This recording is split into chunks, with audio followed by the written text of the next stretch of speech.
I used to work for NOAA Research Group. I cleaned up after animal test subjects, mainly cleaning litter boxes and occasionally collecting stool samples. The job wasn't glamorous, but it wasn't as bad as you might think. At least, not for the reasons you'd think. NOAA wasn't like other research groups. Although they used animals for tests, they operated strictly under the principle of no animals harmed. If you didn't catch it, that was actually what NOAA stood for. No animals harmed.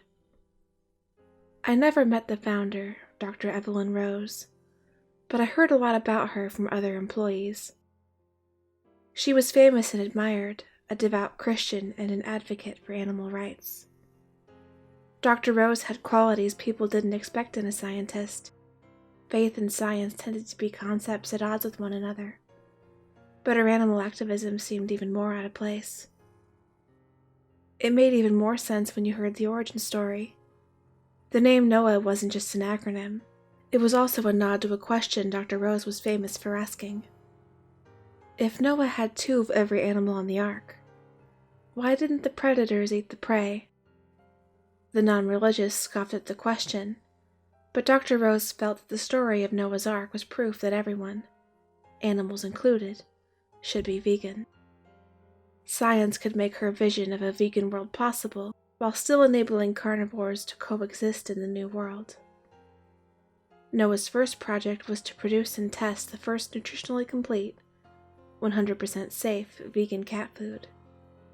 No animals would be harmed, not by slaughterhouses or malnutrition. Vegans would no longer worry about the ethical implications of cat ownership. Although vegan cat foods already existed, most vets concluded that they were too risky. A vegan diet can kill a cat if you're not careful, which was why the project was so important. Dr. Rose needed to prove it was possible for everyone to be vegan, even carnivores. I worked nights in NOAA's Portland-based facility. It was a minimum wage gig, but I liked it because I was able to work while enjoying the company of cats. I knew about the vegan cat food project, though I was skeptical of it. I'm not vegan. I don't judge people who are, but it seemed weird to expect cats to live that way. In a word, it seemed unnatural. Still, the cats were treated very well. The facility didn't confine them to cages. Instead, the cats lived comfortably in large habitats with plexiglass observation windows. Every couple weeks, a vet would come and do checkups. NOAA took their oath to never harm animals very seriously, going to great lengths to ensure the cats weren't mistreated. I was hired when Harold was fired. The security guard told me the story, a cautionary tale. Harold wasn't vegan. He packed beef stew for dinner every night and shared it with the cats when no one was looking.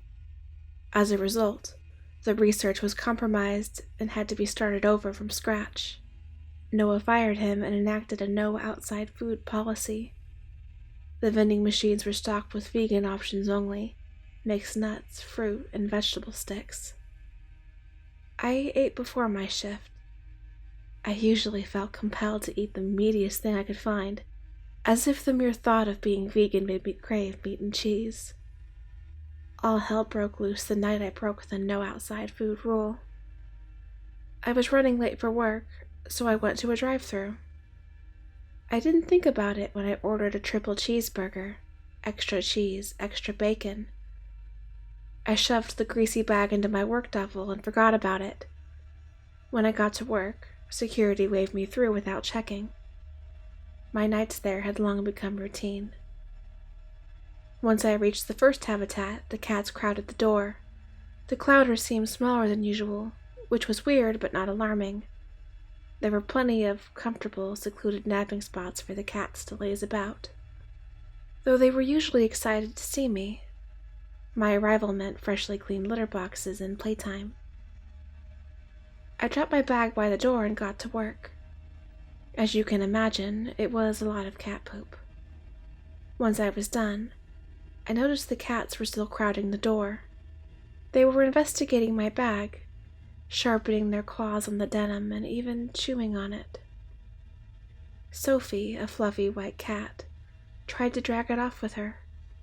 I was surprised that she'd managed to move it a few inches. That's when I remembered the triple cheeseburger. I can only speculate that the smell was extra tempting thanks to their strict vegan diet.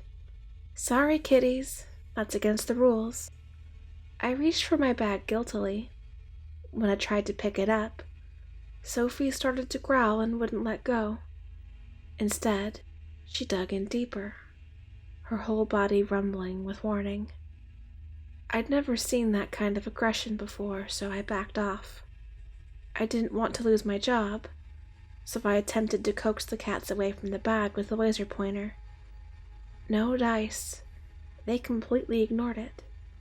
Their dilated pupils were focused entirely on my duffel, backs arched and tails pointing straight up.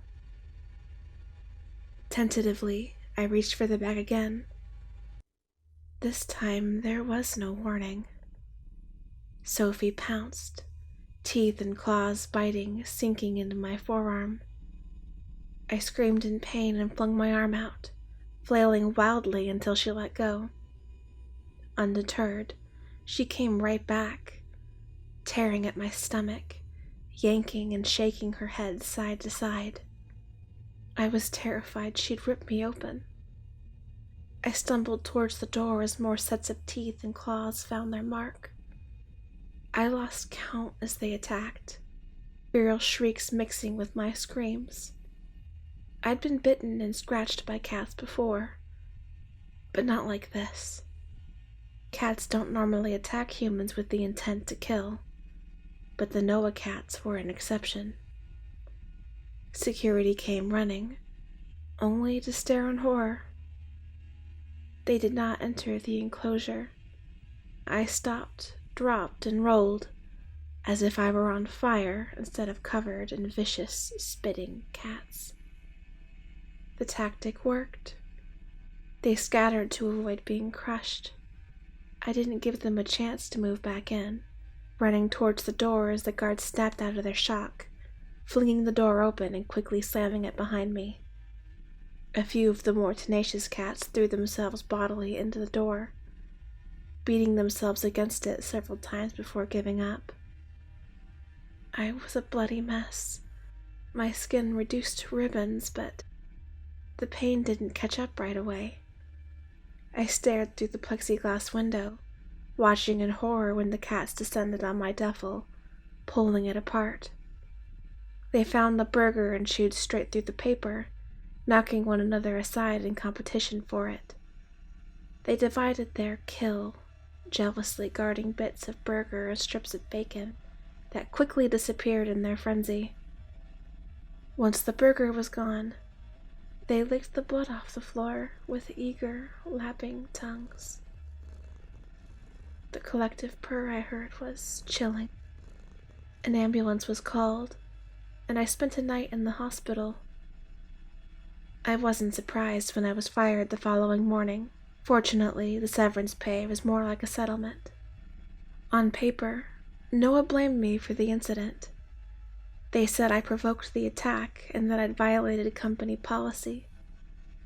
To be honest, I didn't care. I didn't fight it because I was relieved I'd never have to go back. I only recently learned what happened to Dr. Rose, but I can't say I'm surprised. The vegan cat enthusiast had 14 cats, and she'd been feeding them the same food Noah was testing. Although she cherished her cats and they had reportedly been happy and well fed, there wasn't enough of Dr. Rose left to determine her cause of death. I don't know what was in that cat food, but it might be in stores by now. Please research the food you buy for your pets very carefully. Not only is it in their best interest, it might be in yours. Noah is still operating without Dr. Rose. I don't think their mission is the same.